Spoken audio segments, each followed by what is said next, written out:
The Lord be with you. And with your spirit. A reading from the Holy Gospel according to John.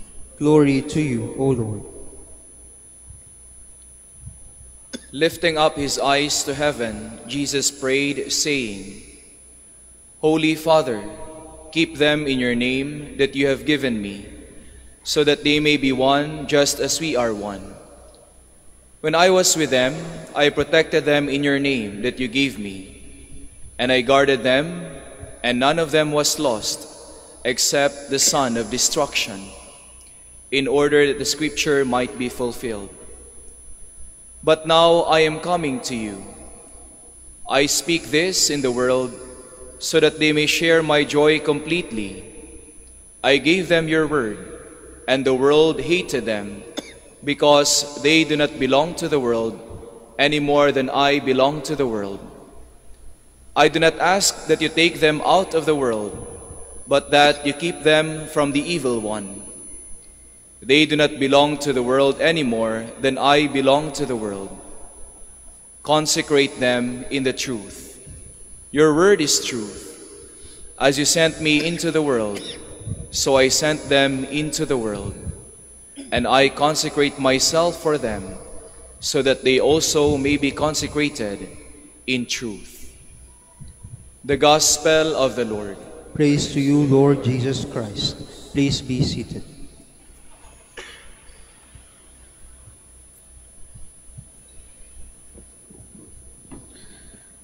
May ilang detalye ho sa ating mga pagbasa sa araw na ito na kapansin-pansin ho na magkapareho. Yung ating ebanghelyo at yung ating unang pagbasa. Sa ating ebanghelyo, narinig ho natin na ang ating Panginoon ay namamaalam ho sa kanyang mga alagad dahil sa nalalapit niyang pasakit at kamatayan. At yung kanyang pamamaalam ay naging dasal para sa kanila. Dasal na sana sila ho ay mailayo sa masama, na sana sila ho ay mapangalagaan sa mga pagsubok. You keep them from the evil one. Yan po yung dasal ng ating Panginoong Hesus sa Ama para sa kanyang mga alagad bago nila harapin ang mundo, bago ho nila harapin yung kanilang sariling pagsubok. At sa unang pagbasa naman, narinig din ho natin na si San Pablo ay namamaalam sa mga pare ng Efeso.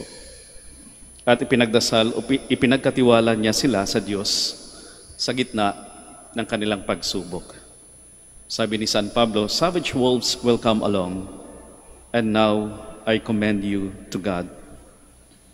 Kaya nga ho kapansin-pansin yung pagpapahalaga ng ating Panginoong Hesus at ni San Pablo sa pagdarasal o sa pagkatiwala sa Diyos ng sarili. Bago harapin ang misyon, bago harapin ho yung gawain, o bago harapin yung pagsubok o mga pinagkakaabalahan sa buhay. At siguro ho'y nakaka-relate ho tayo sa ganitong spiritualidad. Siguro kaya kayo nandito dahil ganun din naman ho yung inyong spirituality. Dasal muna bago gawa. Prayer before work. Prayer before any concern. Kahit ako ho ay nakaka-relate sa sariling spirituality ko siguro, pero maliban sa sariling spirituality ko, yung spirituality din ho ng mga kakilala ko. Nitong mga nakalipas na araw, nakatanggap ho ako ng maraming prayer requests. Maraming prayer requests. Galing ho sa mga kakilala ko. Isa ho ay sabi, Father, ipagdasal mo naman kay Apo Bakit yung anak ko. Magpapacheck up po siya nitong linggo at sana maging maganda yung result. Tapos isang kakilala ko rin, kaibigan, nagpapadasal din, Father, ipagdasal mo naman ako na sana makuha ko yung project na ito na matagal ko nang hinihintay. At may ilang pang requests yung ilang kaibigan ko. At pag may prayer requests, kaagad naman ho ay nagdadasal ako. Pinagdadasal ko. Di pa naman ho answered prayers, lahat ng ipinagdarasal ko.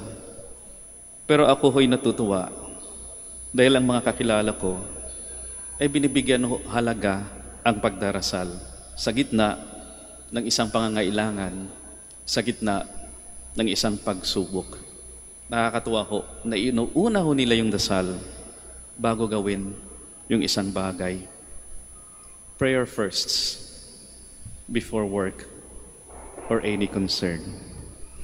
At ito din ho yung ipinapakita o mensahe ng ating santo ho sa araw na ito. Parang nagkatugma ho lahat. Unang pagbasa, Ebanghelyo, at yung buhay ho ng ating santo para sa araw na ito. Si San Isidro Labrador, Saint Isidore, the tiller of the land, Saint Isidore, the farmer.